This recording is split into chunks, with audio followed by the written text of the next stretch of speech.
These days, so many podcast hosts just riff through unprepared segments until they get to the next ad break for pills they know nothing about, cheap razors, and whatever else they can get a buck from. But the Higher Side Chats does it differently. We succeed or fail on the quality of the content and your desire to hear more of it. So you're about to hear another free first hour episode that's here to prove the 2-hour shows are worth subscribing for. 5 shows a month for just $8. Members get a mobile-friendly website, a decade of archives, a dedicated RSS feed for the best podcast apps, and a lot deeper discussion than a single hour can allow for. Sponsor free with more for thee. Get a free 7-day trial of THC Plus at thehighersidechats.com. Enjoy! In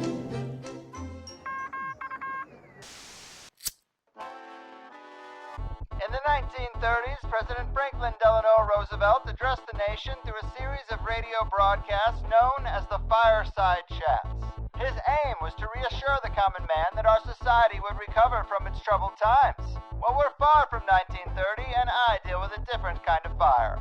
For a new era of worldly frustration, we offer a fresh conversation. I'm Greg Carlwood, and these are the Higher Side Chats. All right, riding the waves of the ever-choppy conspiracy from sunny San Diego, I'm Greg Carlwood. And it seems the Matrix is glitching, the Tower of Babel is starting to lean, and the big machine is getting rusty. Investments in free-fall, currencies in decline, creativity gone from the corporate arts, and the political playbook running out of pages. Nothing feels fresh, productive, or even stable.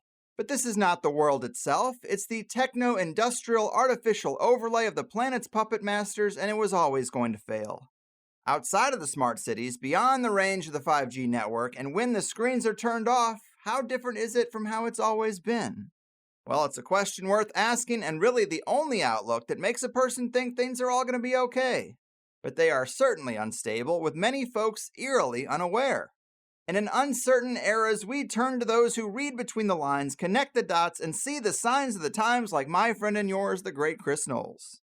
He's an ultra-rare member of the THC Double-Digit Club, joining us for lucky number 11. There's almost nothing we haven't talked about, and wouldn't you know, so many of these previous threads have woven new layers since we last talked, and it's going to be great to get into them.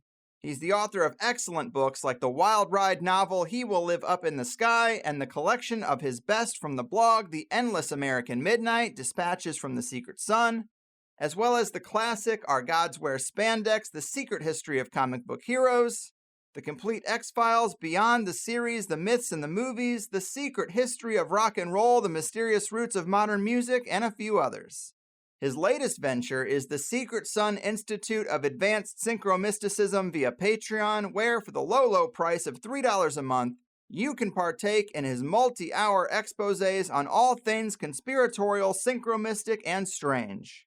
Always a pleasure to have him back, the Synchromystic Tapestry Tracker, Web of Reality Recorder, and Woke Virus Vaccinator. Chris, my man, welcome back. How the hell are you? Oh, I'm great, Greg. That's another one of your great introductions. I didn't realize I'm in the double-digit club, though. That's pretty amazing. I feel very, very honored.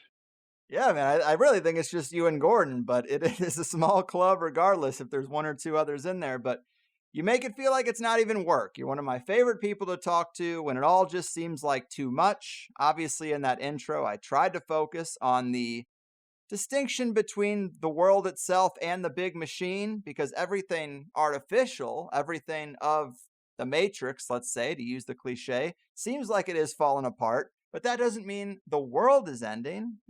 I don't know, man. It's a long road to 2030, so I gotta pace myself, but it's hard to be hopeful right now. It's hard to not feel exhausted by it all, isn't it?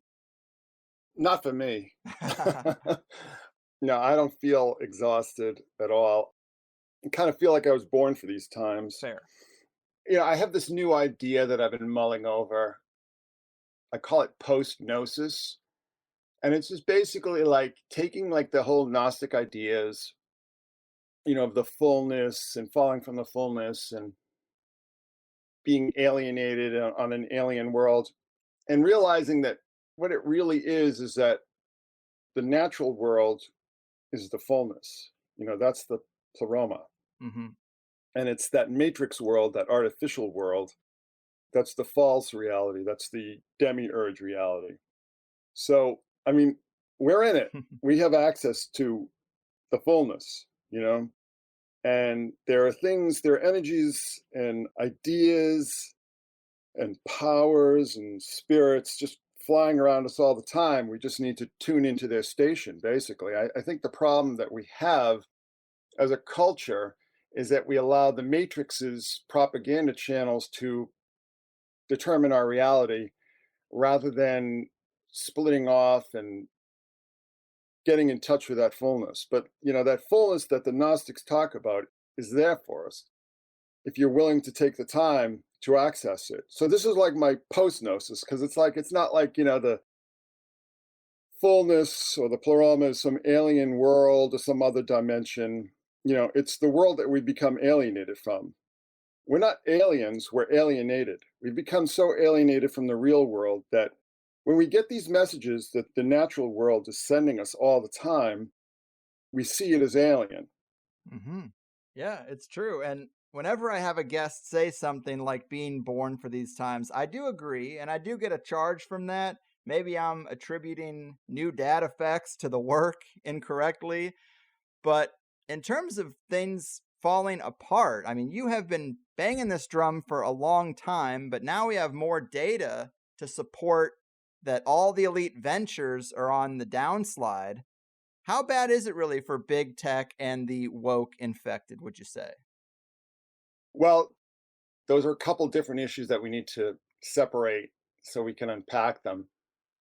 Basically, what it boils down to is empire. Okay. So when you talk about big tech is just an arm, it's just a wing of the imperial project. Okay. It's not, despite what a lot of people think, Google and Apple and all these companies, they don't run the show. They're just part of the show. They're wings of it. They're the technological wing of the imperial project.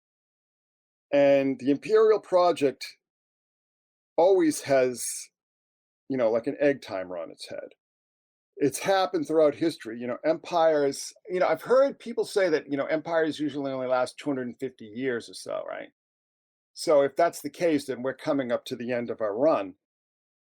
I think that the empire itself is just going to morph. I think the empire in this present form is probably headed for the rocks, but that doesn't mean that it won't somehow change shape and so on. But there now is serious competition, the serious rivalry with what's, the world island, the Asian countries that are just tired of being colonies and being stepping stools for the Western imperial powers. China and Russia, obviously, but India as well. They're kind of getting a little tired of chafing under the harness of the Western imperial superstructure. So I think what we're seeing now is just inevitable. And a lot of it has to do with political realities, military realities, technological realities. The empire was reborn when the British Empire fell, and then it was reborn in the West, under the American Empire. And because America was separated from the fields of battle, the theater of war in World War II, it was able to keep its factories running and not have to spend all these time, money, and resources rebuilding itself. So we had a huge head start on the rest of the world. And, the whole communist project kept a lot of these countries held back. And it obviously stunted their technological growth for quite some time. But now they're catching up. And the greatest power in the world, the US Navy, which I keep saying, and if you talk to anybody who's got any sort of expertise in these areas, they'll agree with me. It's like you rule the world by ruling the waves, and the US Navy rules the waves. But right now, the Asian powers are building, the Belt and Road Initiative to take total advantage of the world island, that Eurasian giant super continent without having to worry about getting past the US Navy and so on. But they're also developing weapons, ultrasonic weapons and so on, and carrier killers to really trump the US Navy's great advantage, which is these carrier fleets, which are just basically giant military fortresses on the waves. Mm-hmm. Yeah, and the point you made about empires lasting about 250 years, I definitely agree with that point. And on the blog, you've been going at these current elite or parasite class as really just the spoiled rich kids of those who came before them. And maybe that multi-generational aspect is part of why things collapse, because the kids of these people who set this stuff up, they don't know what the hell they're doing. And so it all starts to unravel. But another point I was going to ask you about is, what's coming out of the World Economic Forum and the Gospel of Klaus equates some of the turmoil that we're going through as an engineered collapse, especially in the West. And there's this idea that they got to take down America for the Great Reset to rebuild a global nation loyal to them. So it's sometimes hard to equate some of the troubling data as elite offspring incompetence versus working towards their downstream goal of collapsing this empire in an engineered way. What do you think about that? I mean, are both kind of true? Are people just kind of giving the elite too much credit when they're really just running us into the rocks? What do you say? Yeah, I think they're making it up as they go along, to be honest with you. No, I really do. And if you watch those the Davos Yeah. conferences, you really get a sense that these people just really aren't that bright. I think that the conspiracy sphere, so much of it grows out of a millennial apocalyptic or millenarian apocalyptic fundamentalist Christian view. So it always tended to overinflate the confidence of these global elites. It's kind of like pro wrestling. You need a credible villain, to build up the hero. Mm-hmm. But I just want to backtrack a little because, again, there's so many moving parts here. And I think the many moving parts are part of the problem. All right. Part of the problem is things have just gotten too complicated. Things have gotten too complex. There's too much information out there. There are too many people out there trying to influence the system, trying to interject their will upon the system. And it's just impossible to keep track of. And I think what we're seeing now is that like the chickens are really coming home to roost. Okay. We had a situation back in the 70s where the American empire was really seen to be on the rocks, and there was the Cold War. So much of our resources were spent dealing with these rivalries from Russia and China. And, what Nixon had decided to do was basically to buy off China or to sell out to China and basically ship all our jobs over to their prison camps, their work camps. So that was able to keep the manufacturing income afloat, and then we had all the outsourcing and so on. We had all these factories being moved overseas, where workers are making pennies on the dollars and so on. But basically what we had was a series of scams, okay? I mean, really, just a series of scams. And the thing is that if you read it like a really good Roman historian like Will Durant, you're going to see that none of this is new. We're just playing the old Roman playbook over and over again. But everything about our economy and our culture has just become fake. It's just fake.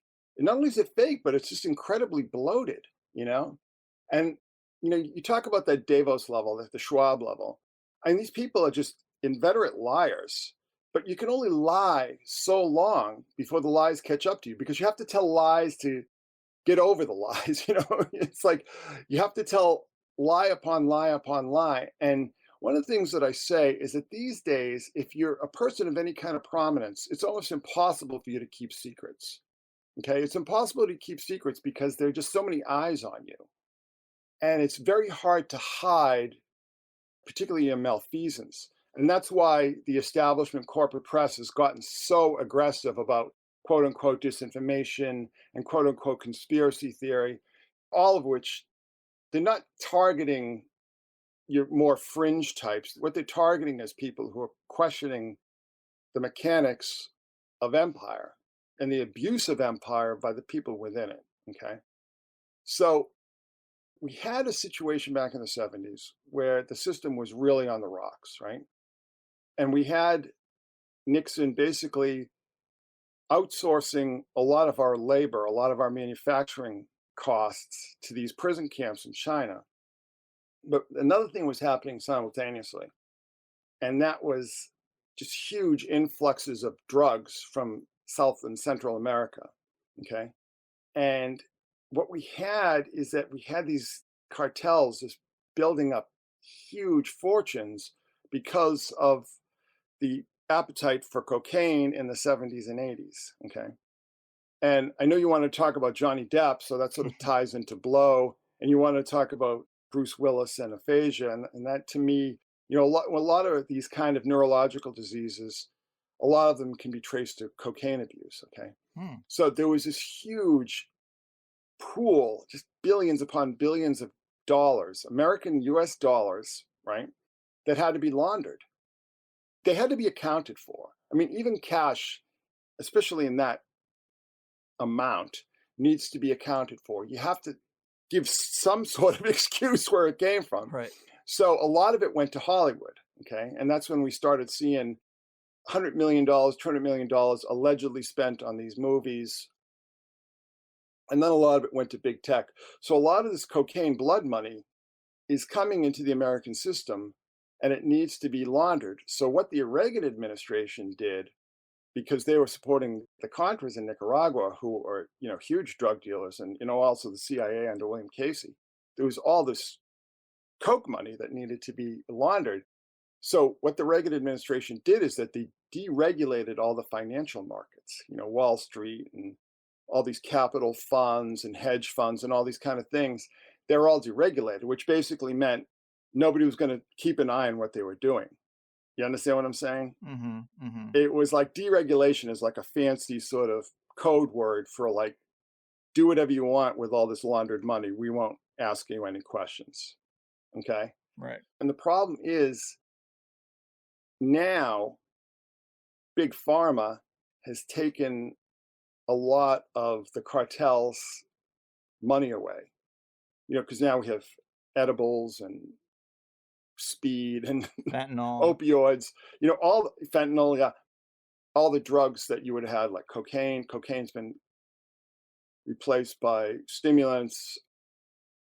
You have over-the-counter mushrooms in this state, probably in your state as well, and obviously edibles, and also opioids. Okay, so Big Pharma saw the money that all these cartels were making, and they said, we want a cut of that action. Yeah. You know what I mean? We want in on that. So then they started buying off the regulatory, what's called regulatory capture. They started buying off all the regulatory agencies and getting the brakes taken off, for instance, opioids in the 90s. And, we've seen the effect of that, the human wreckage of that decision. So basically what happened is that a lot of that funny money started to run out. So when you look at, for instance, your state of California, and you're talking about how the taxes are going up and so on. Well, the taxes are going up and so on because no matter what you see on paper, the influx of money coming from big tech in Hollywood, which a huge amount was laundered drug money fed to venture capitalists and hedge funds and market funds and capital funds and all these kind of things that sprung up in the 80s and 90s. A lot of that drug money is drying up. Do you understand what I'm saying? Mm-hmm. So now they're squeezing the taxpayers to keep this gigantic bloated bureaucracy afloat. Do you understand what I'm saying? So it's like there are so many things happening at once.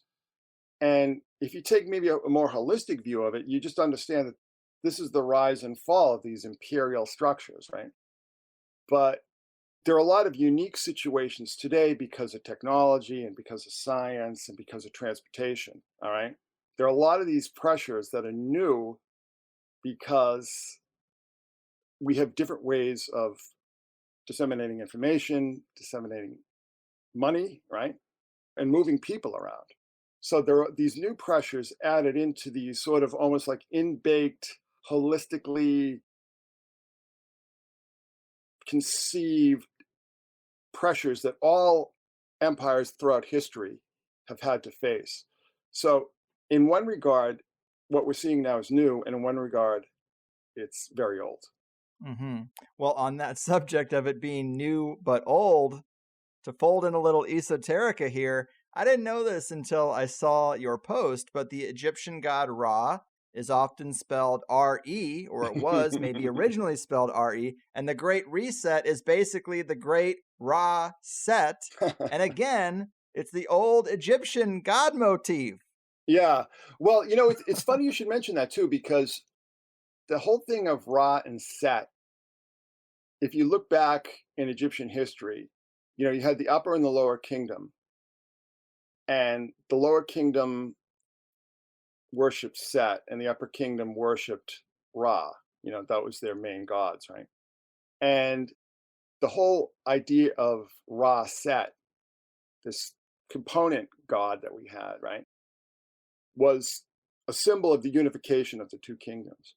So when you talk about like the Great Reset, which is kind of like a strange term, it's always kind of bothered me. It's always just like, But there's a guy on Twitter named A Conscious Abyss who is talking about Set, and I'm like, okay, well, that's half of that's half of the equation. What's the other half of the equation? I'm like, oh yeah, of course, Ra, Re. So it is this whole idea of unification. So the Great Reset, I think, in this regard, would be the unification of like the Anglosphere and the European Union. So basically you have like what are called the Five Eyes, the Anglosphere, which is Canada, America, Great Britain, Australia, and New Zealand. And that's basically, on a functional level, that's sort of like the Byzantine Empire to the British Roman Empire, right? So the Anglosphere, the Five Eyes, are basically the Byzantine Empire, right? And I think the Great Reset is, and why it was chosen, why the terminology was chosen, it's the reunification of the Anglosphere with like the greater European project. So it's just like great European empire, okay, where all the European territories and European derived territories are sort of reunited. I think it's insane. I think Klaus Schwab is an absolute lunatic. I think the man is completely out of his mind. And if you really watch some of his talks and listen to some of his talks, he just talks like absolute nonsense. And he basically sounds like a science fiction fan on Reddit talking about his futuristic ideas. And there's actually a very funny video where he's talking to, I think it's Larry Page from Google, right? And he's talking about all these ideas about brain implants and this, that, and the other thing. And like Larry Page is like, oh, slow down. Those things are conceptually possible. Are they really, well, maybe one day. Stuff is never going to happen. Like I keep saying, the bulk of the world will be lucky to have internet in 10 or 15 years. And, it's funny because I don't know if I was talking about it in your show, but I was talking about how I just didn't trust crypto, right? Because crypto really relies on a state-of-the-art internet.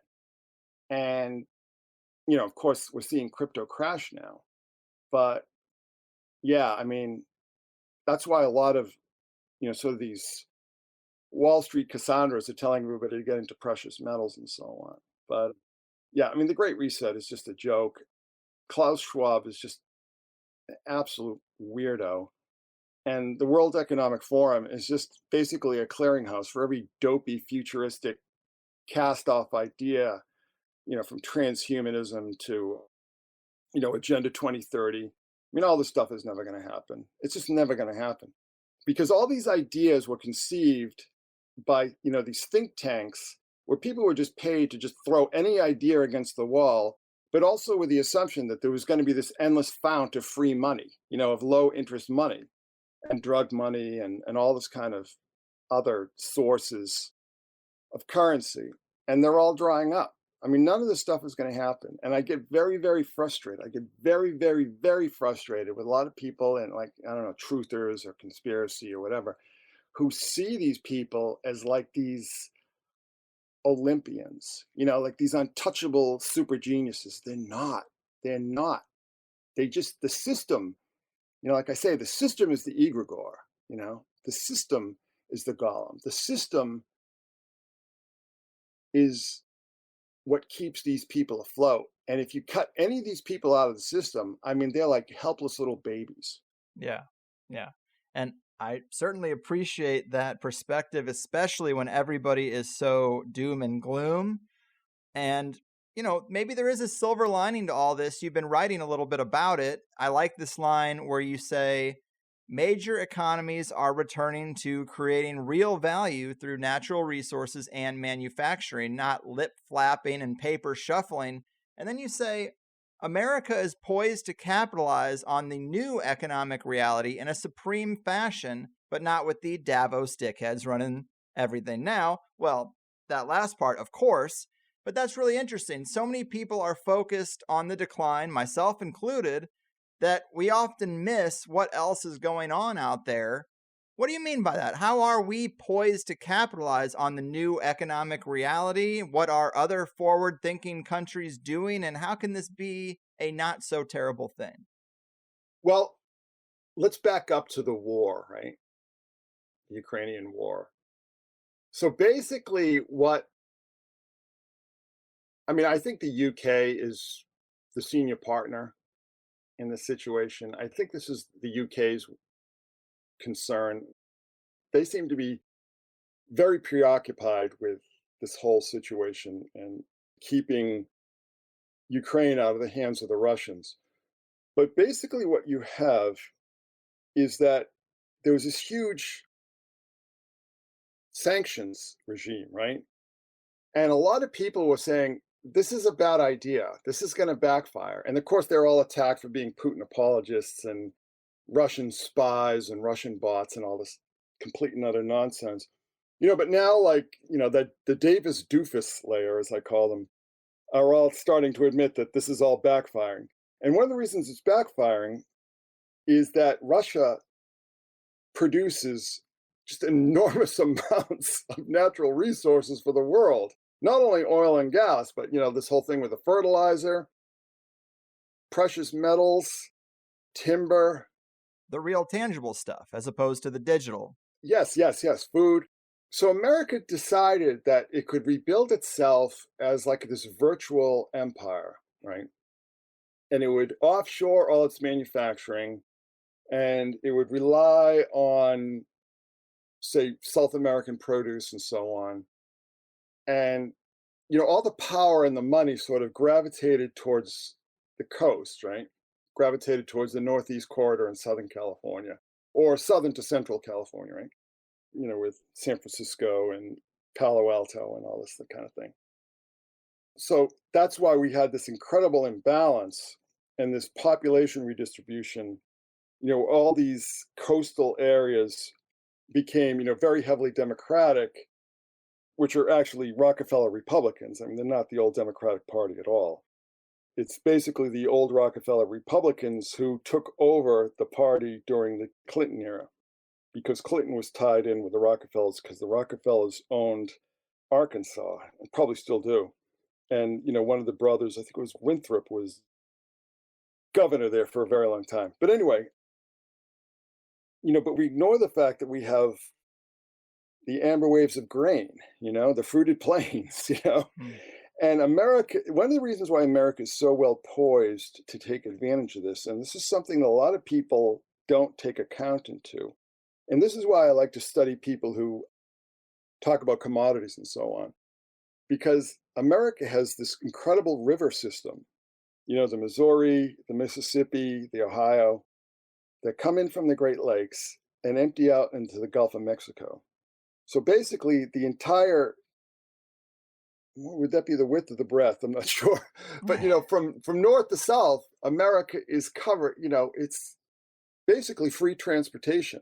All you just do is put your boats on the river and you can go up and down the entire country. And we've got a lot of coastal regions, and we have this huge prairie where you can grow any crops that you want, depending on the drought situations. And the droughts periodically emerge like they did in the 30s with the Dust Bowl, and they seem to be reemerging now. But we have tremendous amounts of oil. I think there's more oil in North America than in anywhere else in the world. We have our own minerals. We have everything we need here. We can grow our own food. We can build our own cars. We can build our own computers. We don't need anybody else. The question is just how much do we want to pay for it? And of course, we know that the people running everything don't want to pay anything for anything. They want everything to go into their own pockets. But this is inevitable. The sanctions regime just encouraged Russia to pull away from the system that was really bleeding it dry, like the SWIFT system and the World Bank and all these kind of things.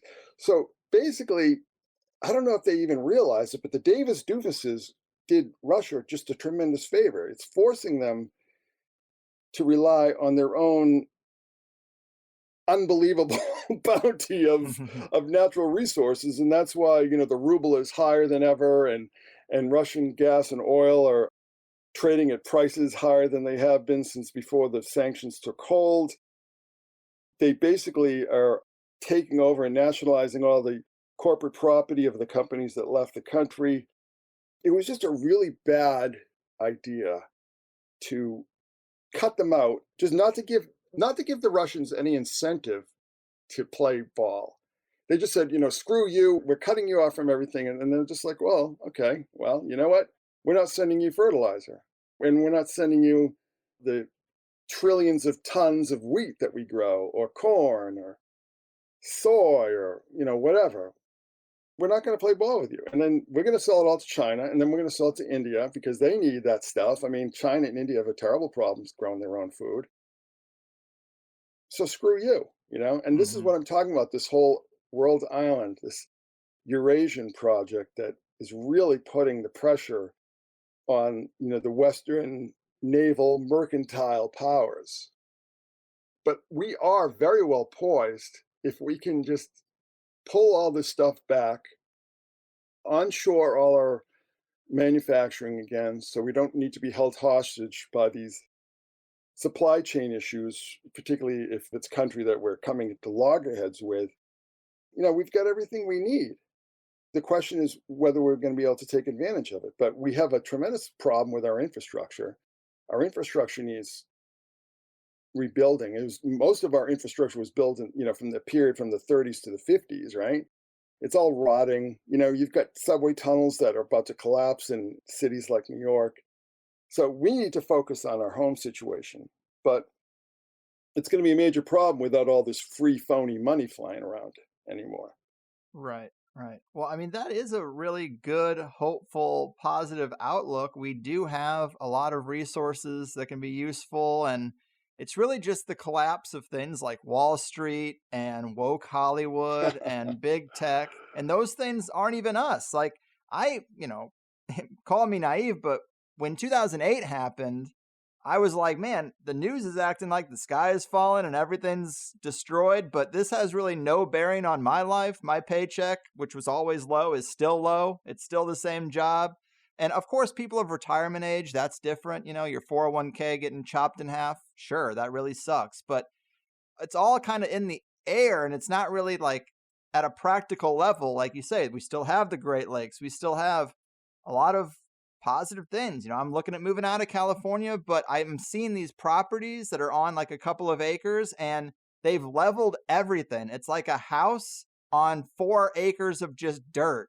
And I'm just thinking, why don't you have an orchard? Why don't you have every fruit tree that can grow in your region in a little corner of this 4 acres? And I'm looking for that property where someone's already done that work, because it's going to take, 8 years to get it going.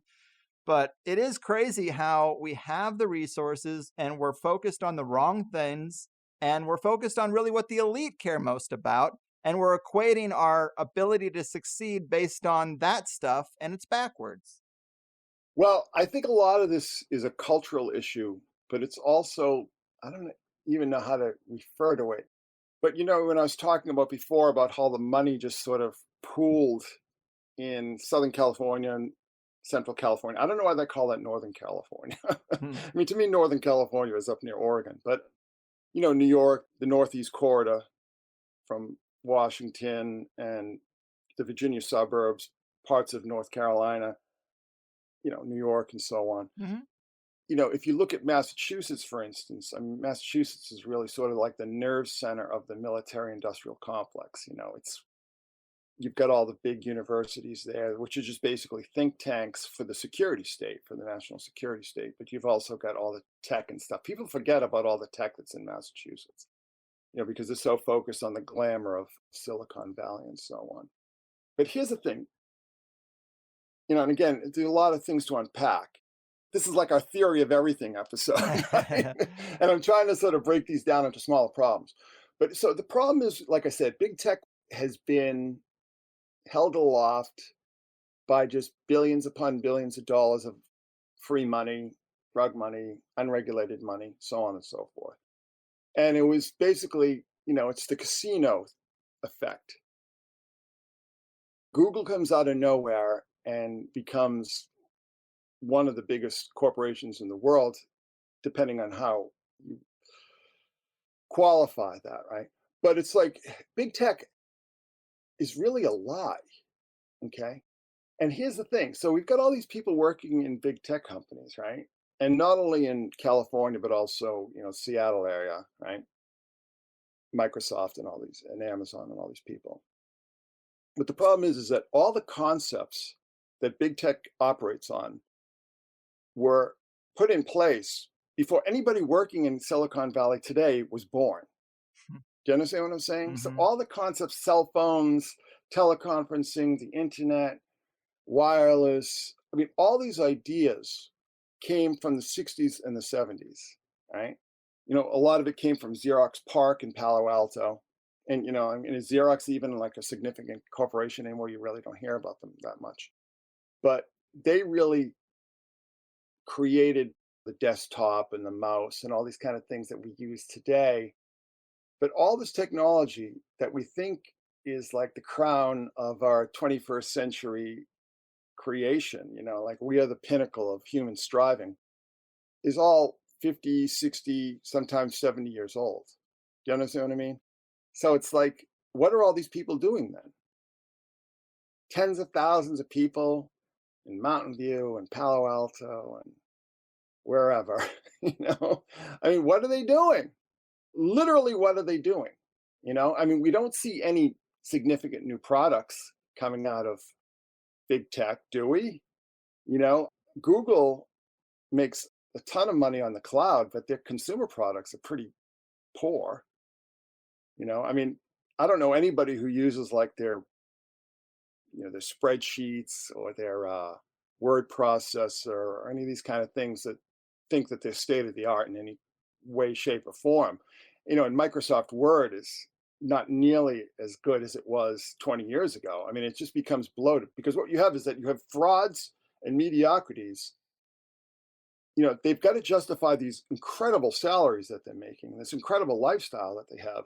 So they're always adding on like all these useless innovations onto consumer software that just bogs it all down. It's just like, I really have noticed, right, that the Mac OS, the desktop OS has just gotten slower and buggier and just less efficient than it was even 10 years ago, and they spend so much time trying to keep their woke employee pool quiet that they don't focus on their core products anymore. And what we really have is that we have tens of thousands of people employed, maybe even hundreds of thousands of people employed in big tech who aren't creating anything real. They're not creating anything of value. What they're doing is maintaining these platforms and these programs and so on, and usually making them worse. Okay, they're usually making them worse. And a lot of this has to do with the educational system and kind of like the lackadaisical attitude towards work that millennials and Gen Zers have. And this is not like, an old man yelling at cloud. I mean, this is pretty well documented. There was this thing, when Elon Musk was going to buy Twitter, there was some guy who, I don't know if he leaked, there was something that got leaked. And this guy who was like, VP level, executive level, said that, he only works like 4 hours a week and he doesn't want to sacrifice his free time. He basically does nothing for this company, because what really needs to be done at these companies anymore, the software exists, right? Like what needs, it's just basically maintenance, because we're not seeing anything new come out or anything significant come out that's new. Right. So, but you've got to keep this whole train rolling.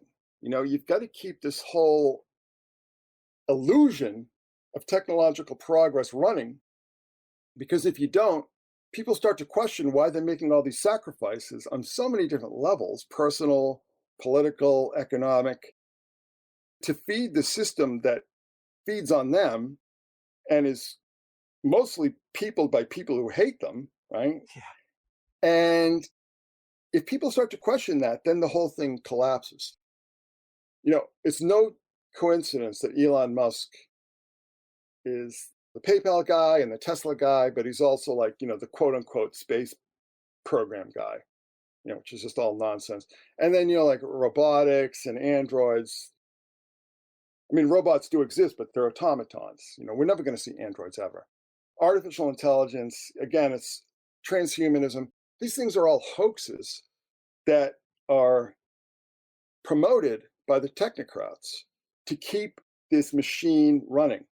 And they feed this stuff to Hollywood, and Hollywood becomes they become accomplices to this whole scam, this whole hoax, right? Mm-hmm. But this goes back to the 30s, when you had like all this World of Tomorrow stuff and The World to Come, that movie from the 30s, where it'd be like this great future, because everybody was like living hand to mouth during the Great Depression. So this is like the carrot.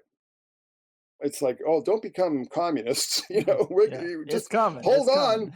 It's coming, it's right around the corner. And, it's like when I've written about on the blog, it's like all these technological miracles have been right around the corner my entire life. Yeah.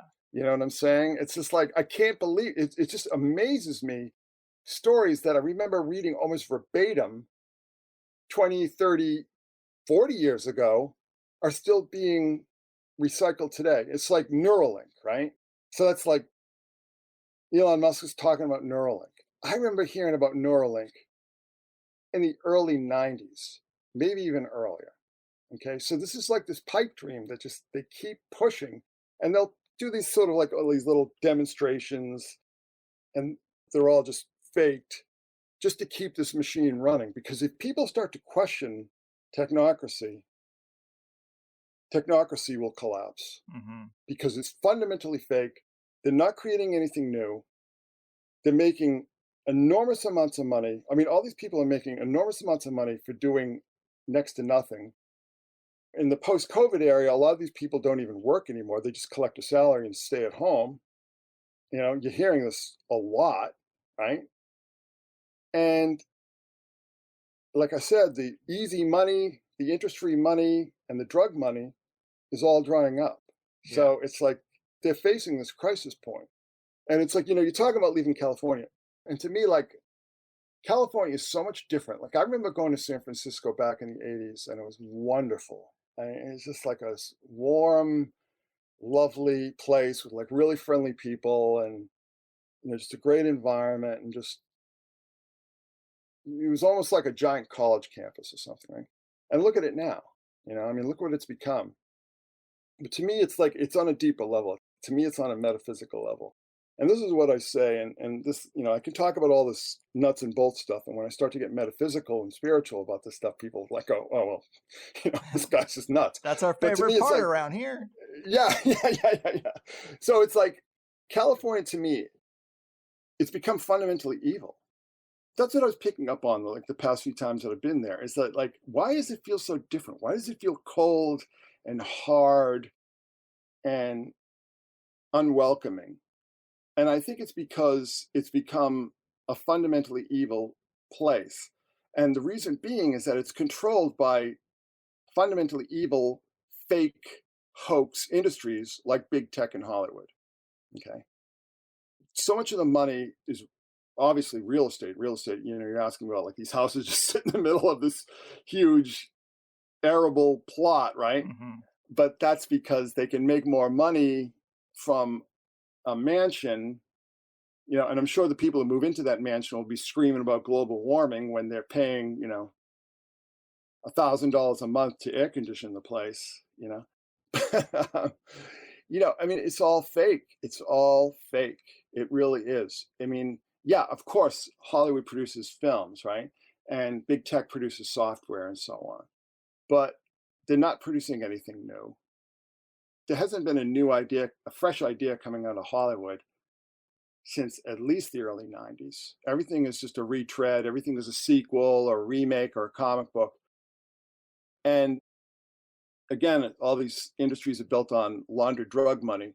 So when you wonder why you have a state that gives rise to just all these hideous people like, Gruesome Newsom and Chesa Bodine in San Francisco, just turning the city over to criminals, and these weird drunk old hags like Nancy Pelosi and so on. I mean, like, you just look at this and it's just like, this is a freak show. Yeah. Well, it's because of the spiritual malaise that I think has gripped California. I mean, I used to love California. Like, I still believe in California. I really do. I think there's a lot of potential there to get over this. But it's like in the 80s, 90s, early 2000s, they were captured. California was colonized by the world of fraud and hoax. You know what I'm saying? Like the fake world. Right. Like, to me, the technocratic world is the fake world. Well, people always criticize me for living here, and I say, yeah, I agree with all the problems you have. All I really like is the natural stuff around me. That's all I really like. That's the part that's hard to leave. So it's not all that other stuff. I understand. It's not great. There's your post-gnosis. You believe in the pleroma and the fullness of nature. Yeah, I agree with you. It's beautiful. Yes. I mean, all the mountains and the coastline and Big Sur, and it's just beautiful. There's a lot to like. There is a lot to like. It's, people have moved there en masse for a reason. It's that Mediterranean climate that is just so pleasant. But the problem is, go ahead, what? Well, I was gonna switch gears, but oh, okay. The problem is what? No, I'm just saying, it's like we had these industries that were propped up by funny money to such an extent that you can't run a business on blood money without evil affecting your entire enterprise. I really believe that. I really do believe that. Well said. And, I come from Missouri, so I have a big network there and a big network here. And I think about these things collapsing, and I look back to the people at home. They're almost completely unaffected and oblivious, and they don't even really care because they've been living closer to the natural systems, and they haven't been running on all the fumes of the blood money and the drugs. And it's California that feels like it's collapsing because of all that stuff. I think you really are nailing it. And if you get more into the Midwest, it really isn't going to be hit as hard by that stuff. But I cannot believe that it's almost been an hour and there were so many little things I wanted to throw into this first hour.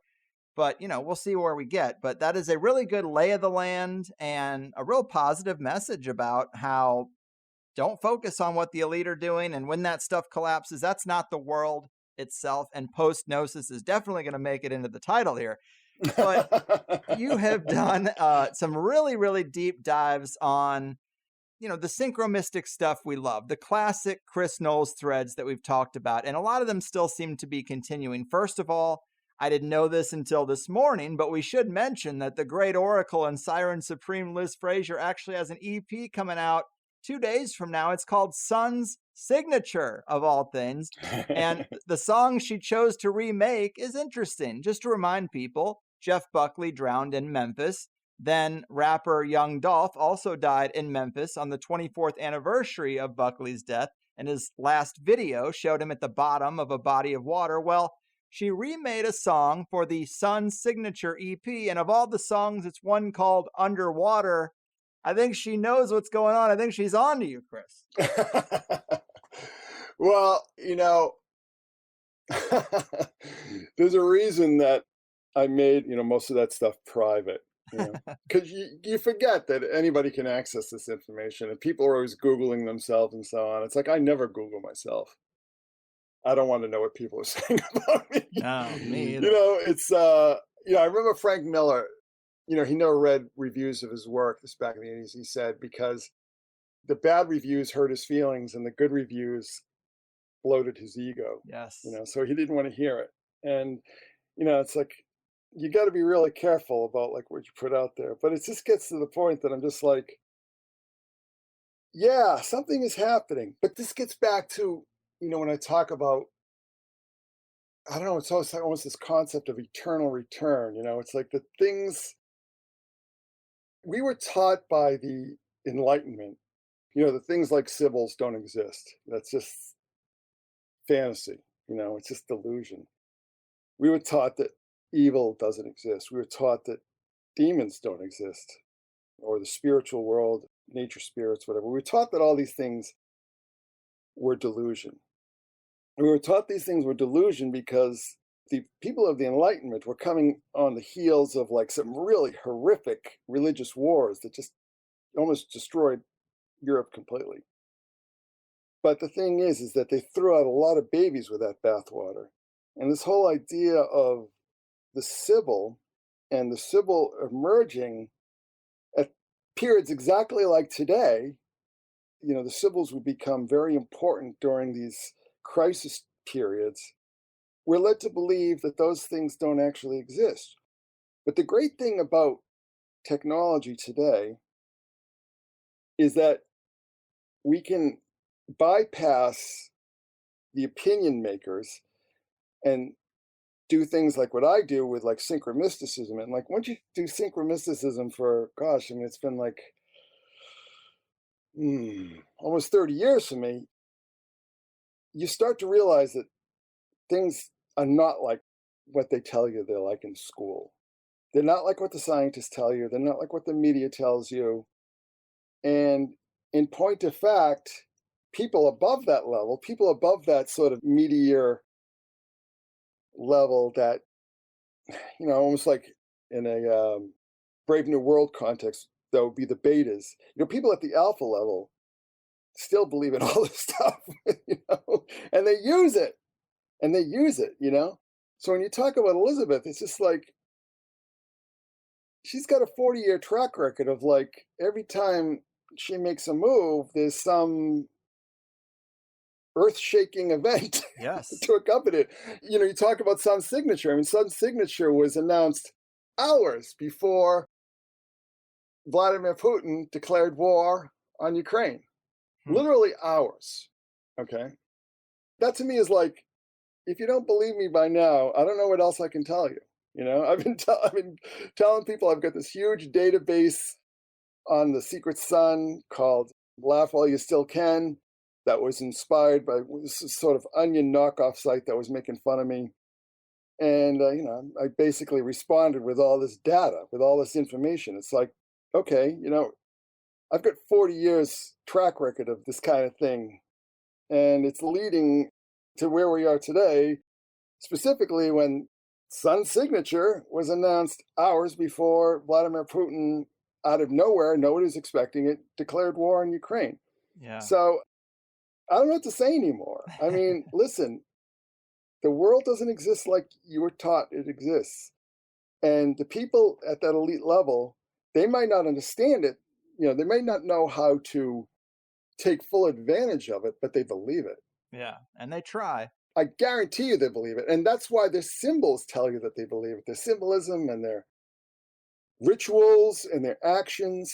That's really what it's about for me, because it's just like, they believe this stuff and they do these rituals and so on because they work. Yes. It works for them. It produces results. And to me, like anything, if you're talking about magic or synchromysticism or religion or mysticism or whatever, to me, it always comes down to what are the results? Okay. What are the tangible results here? Because you can have your fine feelings and anything can sort of inspire those fine feelings, right? Those warm fuzzies that you can get under certain conditions in religious contexts. A lot of things can duplicate that effect. But the results to me are like, okay, this is crazy. But it isn't, you think it's crazy, but you probably won't think it's crazy when I show you that it's been going on for more than 40 years now. So what are you going to do? Right. And let me loop in a little bit more because this Liz Frazier thread really was a popular episode that we did. And there's been things added to the stack woven throughout pretty much every interview we've done since. And there's a little more here. So you've done this deep dive on shepherd sacrifice symbolism and its connection to Liz Frazier. We talked about the rapper Little Peep's death and how the Cocteau Twins released an album on November 1st with the lyrics Peep, Peep, Bo, repeatedly. Yeah. And November 1st was Little Peep's birthday. Mm. Well, we have another shepherd sacrifice in this girl, Little Bo Weep, who was cut from the same cloth as Little Peep, tortured, drug addict, tattooed from head to toe. I don't know if you found much more than that archetypical connection, but the fact that she did cover a Linkin Park song and Chester Bennington was clearly part of all this too, that's also strange. This weird thread keeps dragging people down, especially people who self-reference other victims of it. They become victims themselves. Yeah. On one level, you could look at it like on a psychological level and, the power of suggestion and so on. But when you have a lot of these people who are oblivious to the symbolism, but still become subjected to it, victimized by it or whatever. And then you go back again to the ancient world and you just see this kind of symbolism recur, especially with these dying rising gods, you know what I'm saying? Like these vegetation gods and so on, Attis and Adonis and so on. And the love goddess, love goddess of music and war, who has the shepherd boy consort, right? This whole constellation of symbols and archetypes, you just have to realize that it's like, this is part of the human condition. And what we see now, we sort of had like, what I call like a backstop. It's like the backstop of like the Christian or Christendom or the Christian world, where it was like, no, don't even think about that kind of stuff, because if you even think about it, you'll be tempted by the devil and so on. So in some ways, we were rendered ignorant of it. And in some archetypes, in some of these archetypal returns, for instance, this whole return of the galley, the eunuch, the aggressive eunuchs, right, that we're seeing today, we're unprepared for it. We were unprepared for just how everything that we're seeing reemerge was very much part of like imperial Rome, where it almost seems like the id was more unleashed. It didn't have the sort of hand pressing down on, from the church and the state. So when you talk about Little Bo Peep and Little Bo Weep, they really do seem like twins, right? I mean, they seem like, and I got to tell you, this is going to sound like a bit of a diversion, but to me, it almost seems like both those kids, I'm sure, were raised on the internet, right? Grew up with the internet, didn't know another world, spent all their times indoors on social media and Instagram and stuff, and just basically looking into a mirror, but a distorted mirror, because social media offers us this distorted mirror. And it almost reminds me of Moloch, like we don't recognize it as such, but we're sacrificing our children to this machine of, this Moloch machine, where, in the olden days, people would just sacrifice their children because, they thought they would gain a good harvest or become rich or a desirable lover or so on. And when you look at these individuals who aren't like the most hardy specimens that you can imagine, it really does start to remind me of like sickly children being exposed, the Greeks and the Romans and so on, or the Canaanites, Phoenicians, Carthaginians sacrificing the children on these tophets, these furnaces. And the furnace to me today, in so many different ways, is social media and so on. And what we saw in the ancient world was like this breakdown of gender roles and gender identities. We're seeing that again today. I think that, when you talk about the siren and the mermaid symbolism, it's so obviously tied up in this whole idea of ambiguity and dual identity. And that's why that whole trans organization in the UK calls itself Mermaid. So, I think that the mermaid symbolism is very much tied up into this. But I got to also tell you, particularly when you look at those two figures and figures like them, this whole idea of like Harry Potter and X-Men and all the superhero stuff and everything, where it's like, it becomes so tangible. You watch these shows and these movies and you just feel like it's there. You're almost there. But what do I need to do? Like, what do I need to do to become better than human, to become post-human, And it's like nothing else seems to work except for the whole trans thing. And that's where I say, like, I don't think that we would have this whole trans movement without geek culture becoming so ubiquitous and drenching us in these archetypes, but also drenching us in this idea, like this transhumanist idea, that human isn't good enough. Nature isn't good enough. We need to transcend that. We need to rise above that, right? And I think that when you look at like the siren symbolism, like the siren in the ancient stories was like the beautiful song that caused the sailors to be dashed on the rocks, right?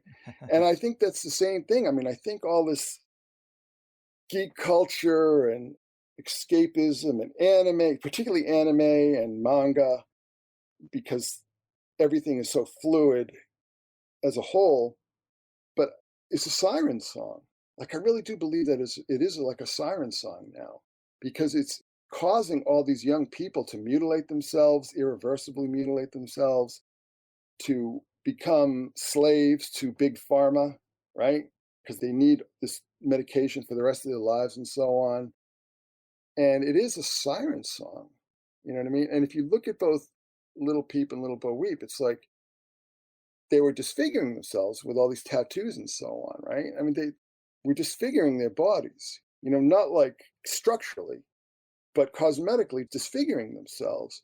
And chemically with the drugs. Exactly, right? So I think this whole idea of like disfiguring yourself because of you hate yourself because you're not Captain Marvel, or you're not the Avengers, or you're not Harry Potter, or you're not, I don't know, the Powerpuff Girls. You name it.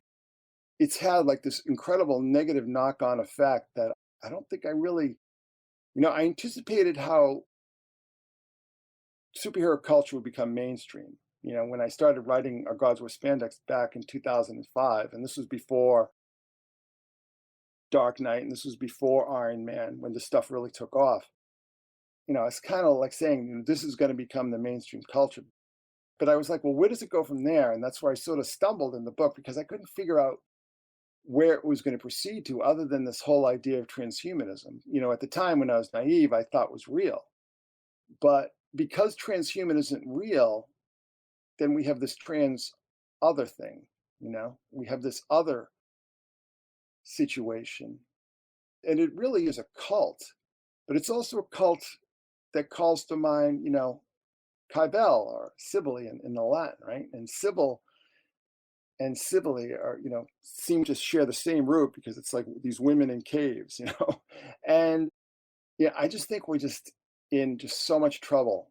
And, you talk about the Great Reset. It's like, I think we need the Great Reboot, I think we need to just like reboot everything, because we've been experimenting on our children for over 30 years now, and the results are disastrous. And not only in our children, but our culture, because, our children become We send them to these horrible schools where they're taught all this nonsense, all this toxic nonsense, and then they get out into the real world and they don't know how to do anything.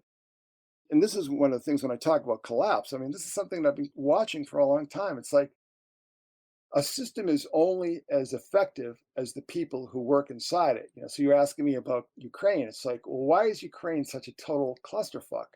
Well, it's because the people in the White House are mostly like these young activist types who, all the older people are terrified of, who don't know how to do anything. Not only do they not know how to do anything, but they're also lazy.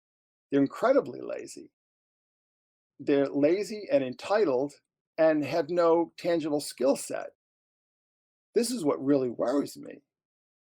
This is so much more prevalent on the coasts than it is, say in certain like heartland places where it's still like, you go to school to learn things. You don't go to school to study gender theory or something. Yeah, totally. So we are just in so much trouble. And I got to tell you right now, and I know this will sound very pessimistic, but I don't think democracy can survive these generations. I just don't think it's going to happen. I don't think democracy can survive people who vote, who have no concept of the issues at hand, but are just totally manipulated by Hollywood and big tech to vote for their party. I don't think it can survive that. And I probably said this on your show. It's like we need people who are going to get up in the cherry pickers during a hurricane to fix the phone lines or the cable lines or the power lines. We're running out of those people. Right. We really are. And the difference between a successful enterprise and a non-successful enterprise is the people. But it isn't just the people. So it isn't just the fact that we've got all these like poorly educated or miseducated, lazy, entitled, woke idiots. But, the problem is also like the difference between a successful startup and a non-successful startup. It's almost like the non-successful startup is like 99% there, but it's just that 1% that's just too far to go, right? Mm-hmm. And to get to that extra 1%, it's like a whole sacrifice and working around the clock and putting aside your interests to put everything you have into this, but it's also educating yourself for real and not just indoctrinating yourself. And we're running out of those people. And now we're starting to see like what they call the unicorns that were billion-dollar evaluated companies. They're all failing one after the other. And because of the whole issue with the gas prices, I mean, Uber and Lyft and what is it? All these shopping, Instacart, where people are driving around for you, right? I mean, people can't afford to drive around for you anymore. Yeah, Postmates and that stuff. Yeah, I mean, this is what I've been seeing, that everything is getting hit in the stock market, obviously, and big tech is really getting hit. But like all these kind of like laziness things like, I don't want to do my own food shopping, so I'm going to call Instacart or whatever. These are the companies that are getting the hardest hit. And like everybody thought Uber was going to be like the biggest thing, right? And like Uber is like circling the drain now. So again, fake hype. We've been conditioned to believe hype. I can't tell you how many conversations with normies where I just hear people just regurgitating what is clearly public relations or some sort of sales pitch or just some sort of political propaganda, that they just scan the headlines and they don't read any deeper. And they certainly don't read anything that is outside the corporate media. And it's like, we just can't exist with these people. We just can't. No, we can't. Yes. I mean that. I know. The system, the US, I think, is going to break up. Yeah. And I've thought so for a long time because it's just too different, and it's become so much more polarized now, right? And we have just like people just hating each other. But you go on Twitter, right? And you think like, oh, these people are educated and they work at, these think tanks and universities and big magazines and networks and so on. I mean, these people are the adults, right? These people are the grown-ups. And you read it and it's like you're stuck in 4chan, except for they hate somebody else. Mm-hmm. You know what I mean? I mean, these people talk like children, like grown-ass men, middle-aged men that just go on these like woke rants. And part of it is because they're terrified not to. because like, oh, I'm a middle-aged white guy in this completely woke industry. It's like, if I'm not the wokest of all, my six-figure income is gone. You understand what I'm saying? Yeah, that's why you've called it a virus. Oh, it is a virus. Yeah. I've got a lot of notes on woke that we haven't even got to. I don't know if you want to get into them. I know. I mean, I can go on all day. Listen, I mean, when would he start? Like, started at 2? On the Riverside thing, you can see the counter for how long we've been actually recording. So we're a little bit past an hour. Oh, okay. But this is going to be a long first hour because I wanted to throw another log on the Liz Fraser fire just to wrap up that thing. But if the new EP, Sun Signature, is pulling you in, this other loop with Foo Fighters drummer Taylor Hawkins pulls me in because it pulls in my birthday, March 25th. Oh. And just like the Little Bo Weep chick, these artists are always referring to each other, maybe subconsciously, but Taylor Hawkins did a piece for Rolling Stone, 5 songs I wish I wrote, and one was So Real by Jeff Buckley. Then we have that episode of The Monkees with Jeff Buckley singing Song to the Siren. We talked about that before and how important it is to this whole saga. And that was March 25th, 1968. And Taylor Hawkins died on March 25th of this year. Someone always goes down on these dates with references to the previously deceased artists and a Liz Fraser release to match it. And let's add more water deaths connected to this. You say that the day before Tim Buckley premiered Song to the Siren on the Monkees, Aer Lingus Flight 712 crashed into the Irish Sea. And the same day this Mortal Coil's Song to the Siren was released, Cal Flight 007 crashed into the Sea of Japan. Very creepy stuff, man. Planes don't crash into the sea all that often, so that is a wild coincidence. Sea swallow me. Yeah. Yeah. Yeah. Well, Flight 007 was shot down by the Russians. That's that whole Cold War thing. And I find it interesting, when I talked about Sun Signature being announced hours before the start of the Ukrainian war, right? And then, you talk about Song to the Siren, and then the Cocteau Twins did an EP that was released on the 7th of November. And that was the day of Able Archer, which we nearly had a nuclear exchange because of these war games that NATO was holding and so on. So, yeah, it's funny how this stuff just seems to well up back in the consciousness, because it's like, I got to tell you something, I'm old, right? I mean, I'm an old man, right? And 40 years just does not seem like a very long time to me anymore. And certainly not 20 years, right? And time just doesn't seem to work the way it used to.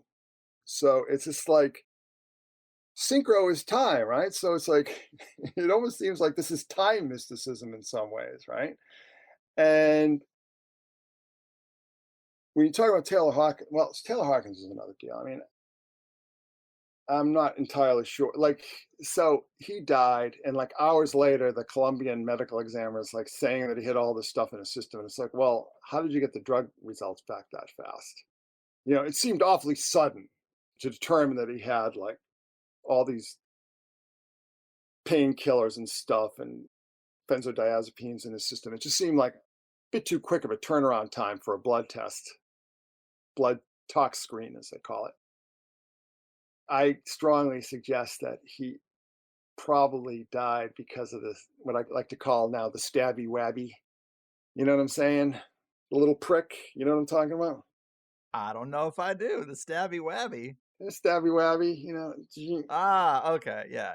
The jab, some might say. Yeah. Well, and here's the thing. So you hear about a lot of people, like athletes and so on, sort of just dropping dead of heart attacks. And Bieber's face and his wife's blood clots. Oh, God. Nothing to see here, folks. Yeah. A lot of people who've died, people like soccer players who are just basically running back and forth for 90 minutes. Yeah. Your heart rate gets really elevated. So if you have clots or you have some sort of coagulating issue, it's going to be exacerbated by all the strenuous physical activity. And as a drummer, that's a physically demanding job. Right. Particularly in a band like that. It's like playing 2 hours a night. So I personally believe with Taylor Hawkins that it was that. And then they sort of concocted this whole idea of like, he was back on the drugs to sort of cover it up.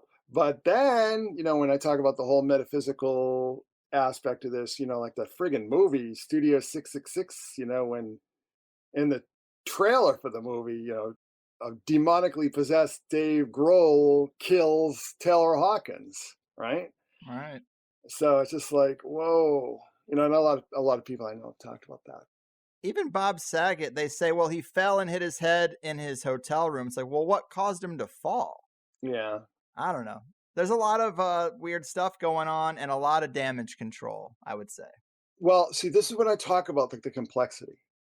So I'm not even going to try to speculate what the whole agenda behind all that COVID stuff was.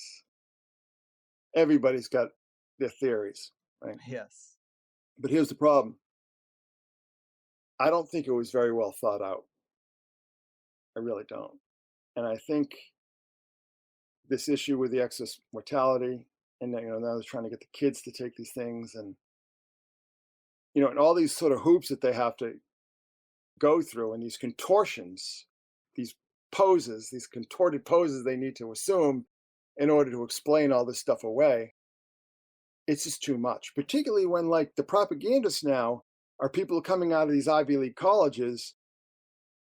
When they go into communications, they probably are just their heads filled with like gender theory and queer theory and post-structuralism and postmodernism and critical race theory. I mean, these people are not intelligent and they're programmed, right?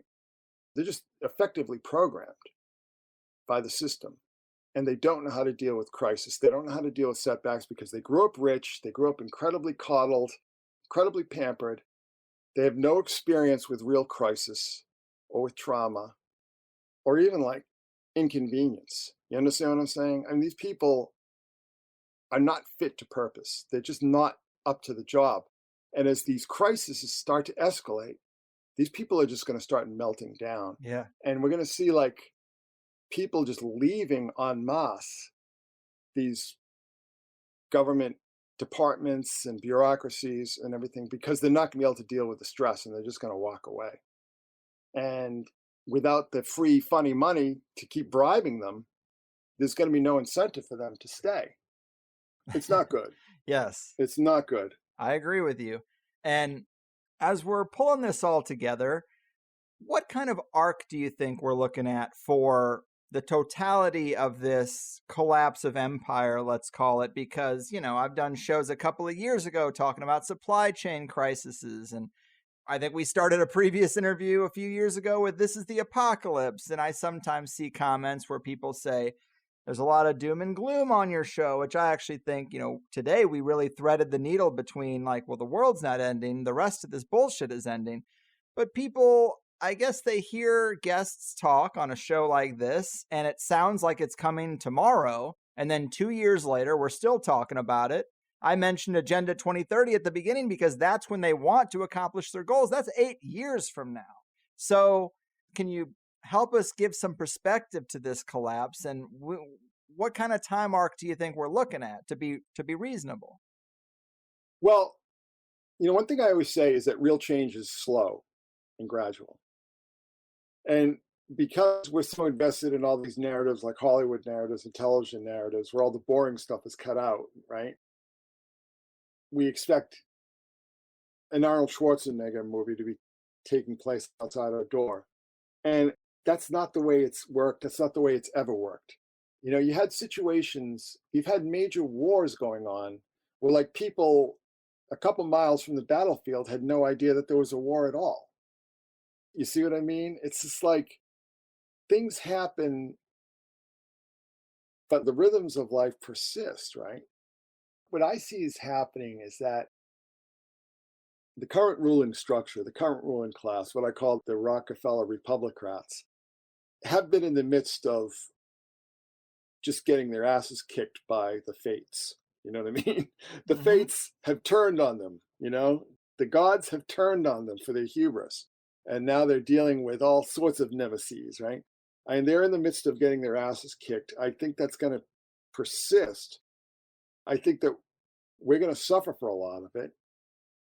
I think we're starting to see these people like lash out a lot. I mean, it's mostly verbal now, but I think there will be some non-verbal lashing out to come.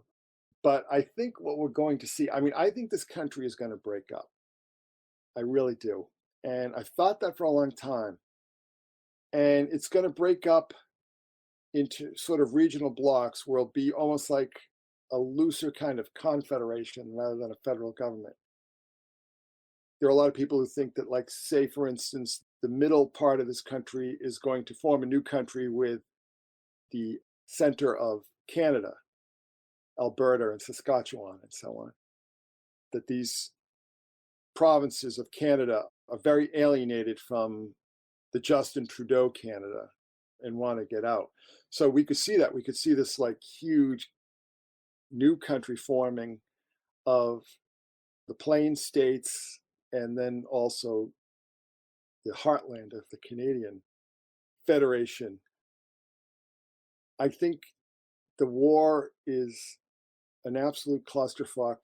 And I think that what we're going to see, and we're starting to see now, I mean, we're literally starting to see, even at the Joe Biden level, is that the people who were running this shit show are going to try and disentangle themselves from it, and they're going to start pointing the fingers at each other. I mean, it's going badly. It's going to continue to go badly. And most serious observers said from the beginning that it wasn't ever going to go well.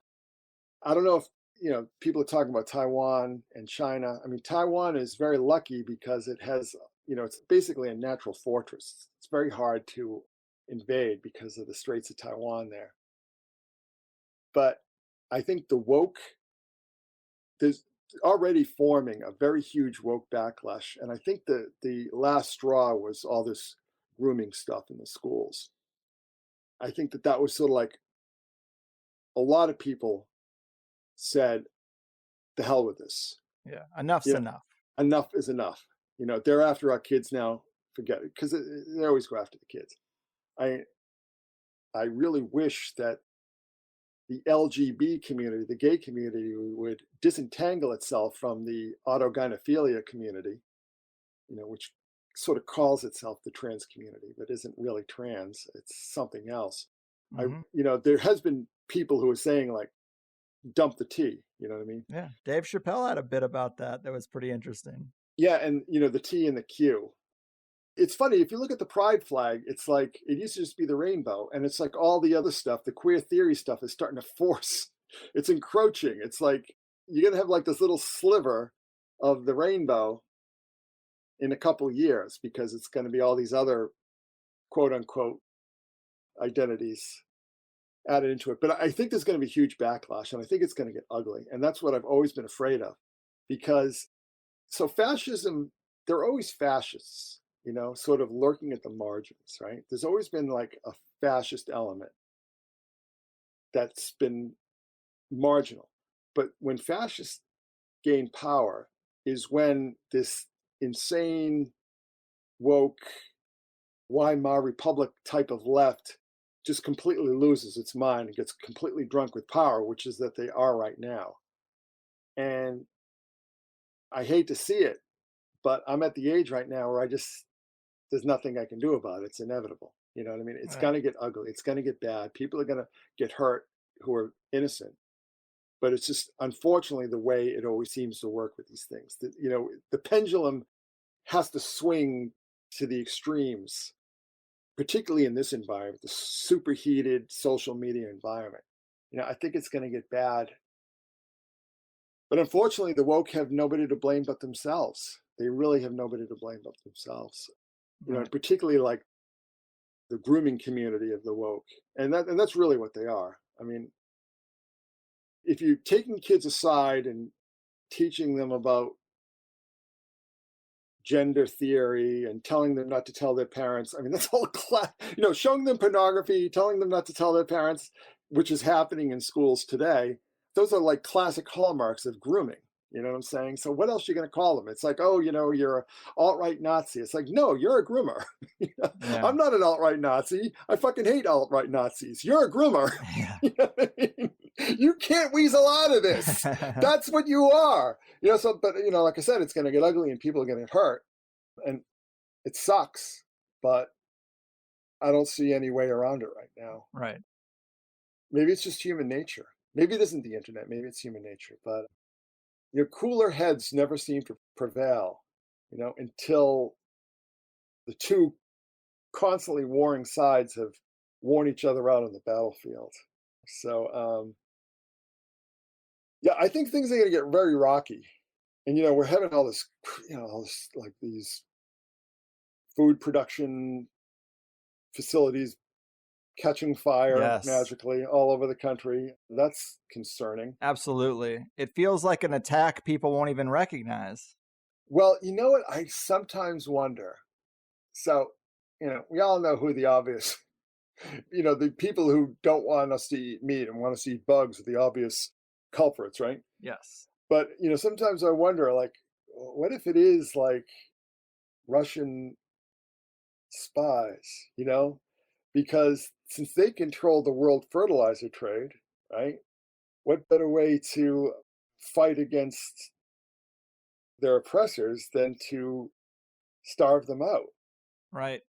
I think it's worth considering. It's so crazy how many people think that everything is just going to be on the surface, that there's not all kinds of games within games and under the radar stuff happening and espionage. I mean, that's the story of warfare and empires and everything. But yet I talk to people and you even make that suggestion and they're like, they just can't even comprehend it because they didn't see it on the news. And it's like, come on, man, you got to think deeper than that.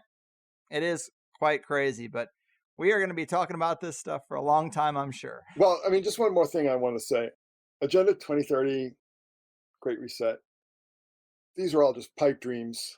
Old men who read too much sci-fi, these are their pipe dreams. And like I said, I mean, one of the biggest problems they have is that they just don't have the people to carry these things out, particularly when they face resistance. When you have weak, entitled crybabies in positions of power, they really don't handle stress very well. They don't handle opposition very well. So I just, maybe I'll be proved wrong, but I got to tell you, I don't see it happening because look what happened to Build Back Better. Remember Build Back Better? Remember everybody was saying Build Back Better, Build Back Better? What the hell happened to that? You know what I mean? And now people, they might have even alluded to this in the Intercept article. It's like everybody's admitting that was just a total disaster, that never even left the port, it sank at the docks basically. And why did it sink at the docks? Because the people running the Rockefeller Republican Party, aka the Democrats, people running all these agencies and departments and so on, they're not bright, they're not tough, and they can't deal with stress. And COVID's made them very, very lazy. So I just see nothing but bad luck coming for, it's like musical chairs, right? The Rockefeller Republicans were sort of driven out of the party in the 60s by the whole Goldwater Reagan faction. But then they decided, well, they were fighting to gain back power. And they said, well, why don't we just take over the Democrats? Because that party's a mess, we'll just take that party over. But they didn't realize, one of the reasons why the Democratic Party was a mess is that it's not really a party, it's parties. It's sort of this conglomeration of all these different parties with all these people who essentially hate each other, and they just hate middle America worse, you know what I mean? But it gets to the point, they're not going to be able to handle stress. The media is fucked. No, seriously. I know. All these companies have lost half their value in the past year. Netflix has lost 70% of their value in the past year. And Netflix was sort of like the showpiece for woke capitalism, right? Right. And they're sinking faster than anyone now. And they put all this woke crap on. People hated it. People left the service in droves.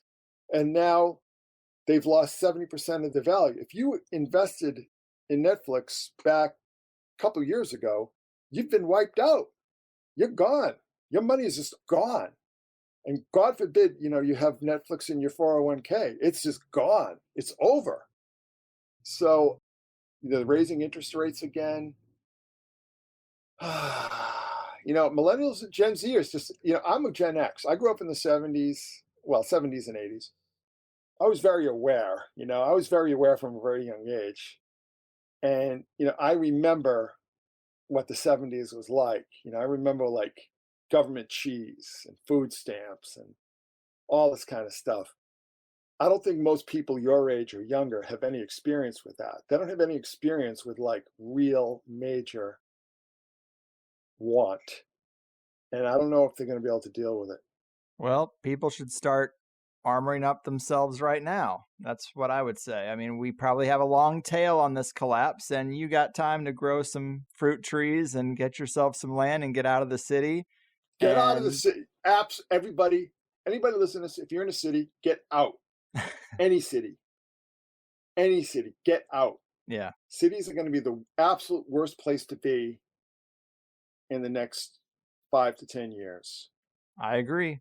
I mean, it's going to be worse than the 70s. I mean, I remember like the 70s, like what New York and Detroit and Philadelphia and, all these major cities were like, and they're all reverting back to that mean. If you're in a city, get out. Get out of the city.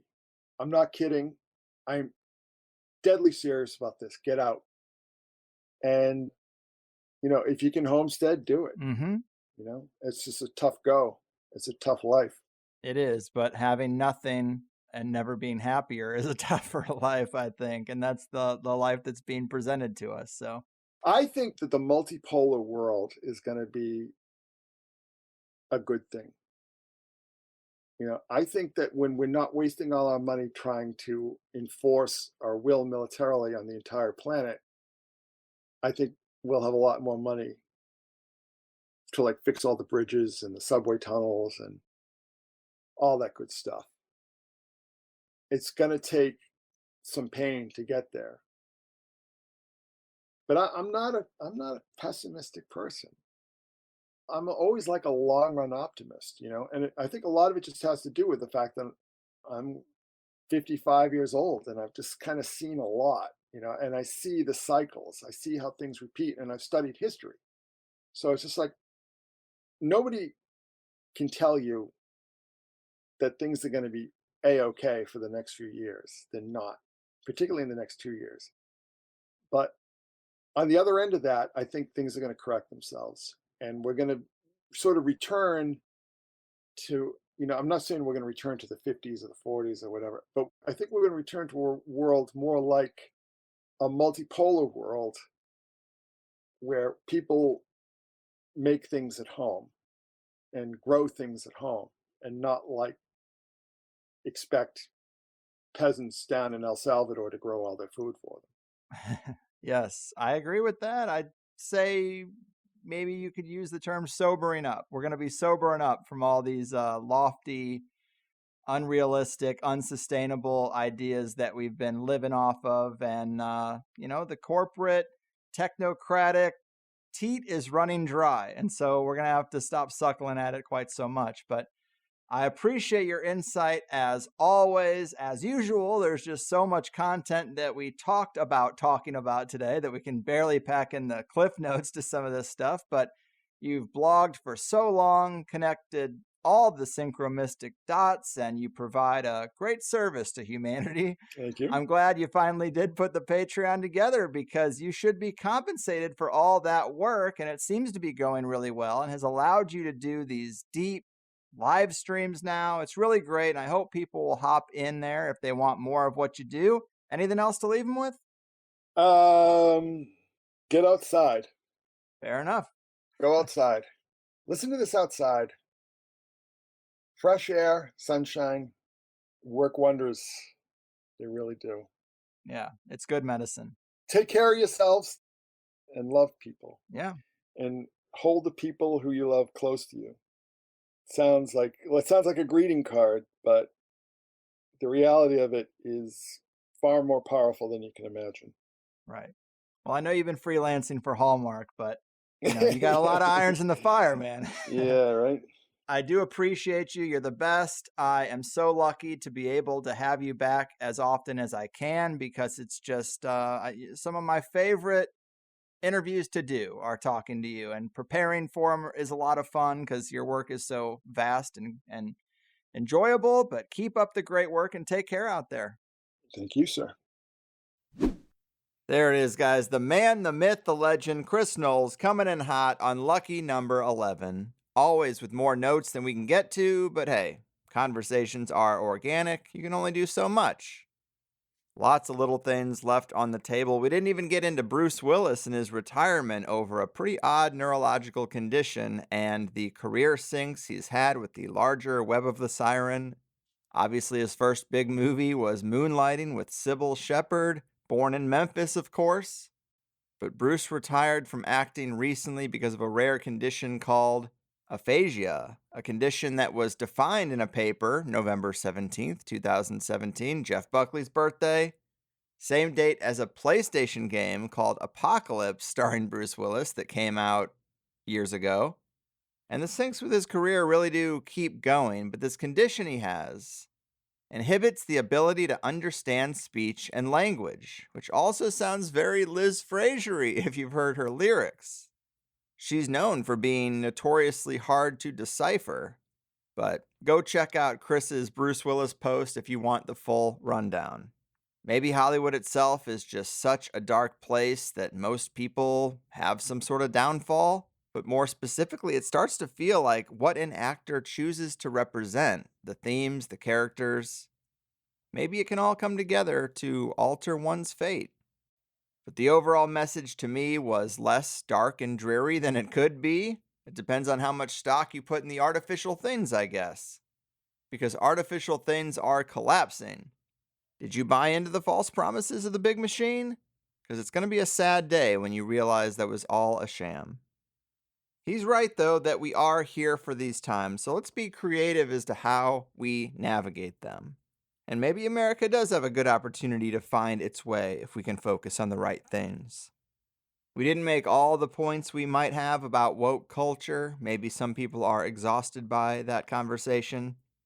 But Chris certainly called out the get woke, go broke perspective before I heard anyone else saying that. And just look how bad these companies are doing. In some cases, worse than they've ever done.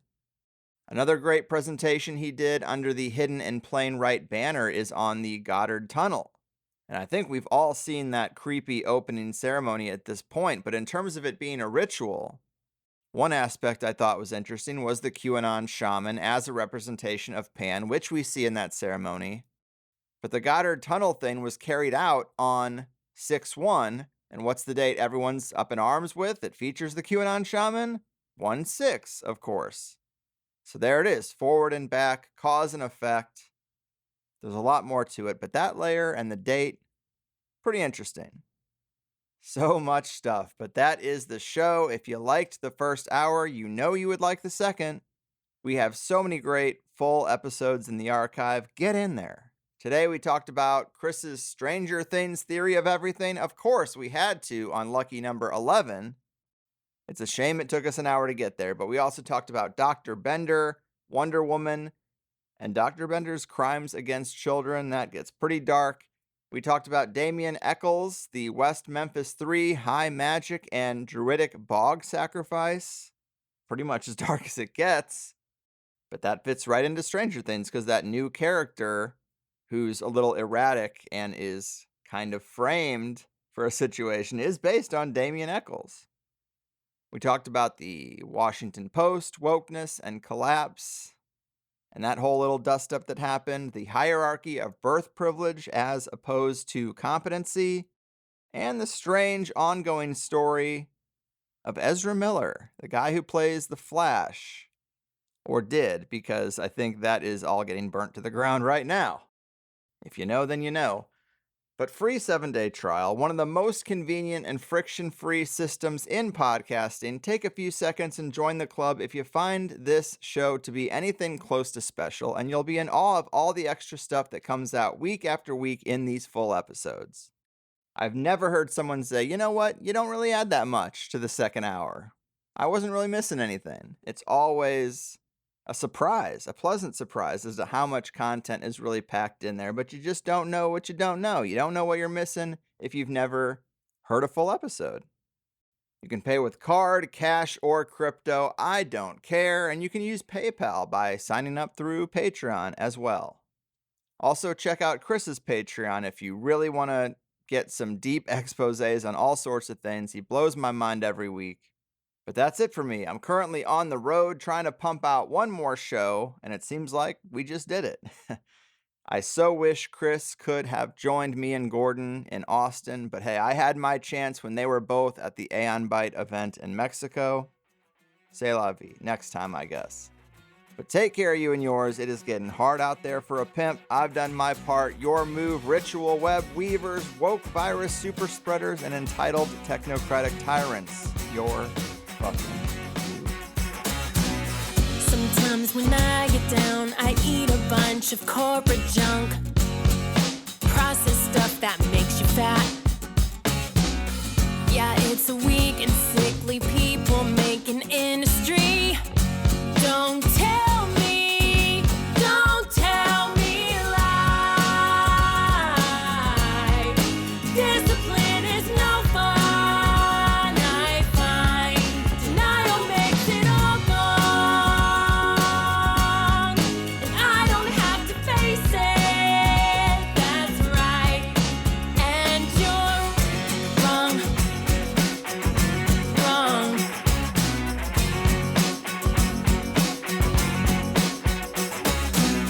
Got an addiction to the digital technology. And every now and then I try to quit and leave it be. But it's too hard to turn it off, it's getting worse, and yet it's learning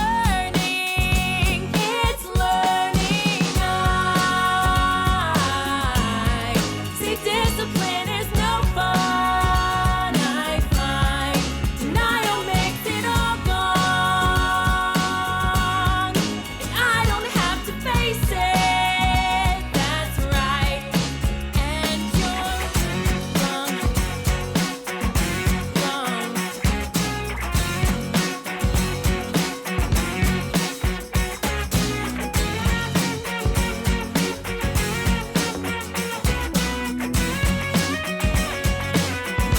Don't tell me lie. Discipline is no fun, I find. Denial makes it all gone. And I don't have to face it, that's right. So many arms expanding off the big conspiracy. And every one of them has got a couple hooks into me. Try to forget and I ignore, but I'm just out of luck. But I don't have to tell you that.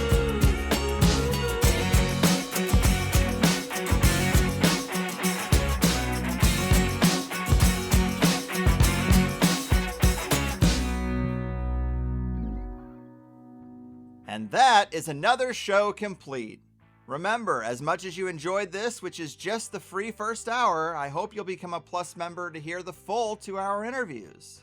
You also can engage with other Plus members in the comments and the forums, and you'll find your answer to one of the most common questions I get, which is where can I find those cover songs that you use at the end of the show? Well, they are free downloads for Plus members too. And without Plus members, I can't hire the occasional musician to bring these odd cover song ideas to fruition. Plus members are how I'm able to do what I do without ads and without the big machine being on my back. We can fit so much more into a 2-hour interview, and I do my best to make it worth your time and money. The conversation only gets deeper, weirder, and more controversial in that private hour. How could it not, the way things are going? But the best way to sign up is at thehighersidechats.com, where new first-time subscribers always get a free 7-day trial because I'm just that confident. There's no PayPal on the website, but if you need to use PayPal, then sign up through Patreon and you get all the same episodes. Our website is a credit or debit system, but you can also scope out the other options like a few various cryptos, cash or check mailed to the P.O. Box, And I'll even barter with most people if you have your own business and produce something nice that my wife or kid or taste buds might like. But the architects of consensus reality have made it clear that these themes and topics aren't really welcome on the main stage. And so this is how we secure a little counterculture corner for ourselves, and I hope you'll join Plus because that is the only way it works. Besides, you can cancel anytime right on your profile page.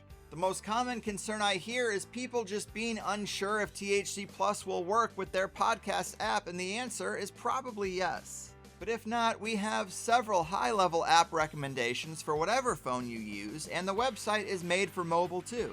We're trained to tip a waitress for bringing us a sandwich, but that tip doesn't give you access to a second sandwich. Really, I'm not asking for any more than that, and I think I offer a better service. Come get your second serving of tasty conspiracy goodness in exchange for that small token of your appreciation. Beyond that, let it also be known that we have grown and survived as long as we have by word of mouth. I don't care so much about social media likes or follows, but tell the right people about THC. And not just listeners, but the high-level figures who are better suited to sit down with me than most other hosts. And if you can help me with any of these things, I can work to bring you better shows, which is just a win-win for both of us. Informative, entertaining, and action-packed. It also never hurts to thank a guest you liked if you have the time either. We want them to know people are listening, so they're willing to come back down the road too. Thank you for spending some time with me, and cheers to a better tomorrow.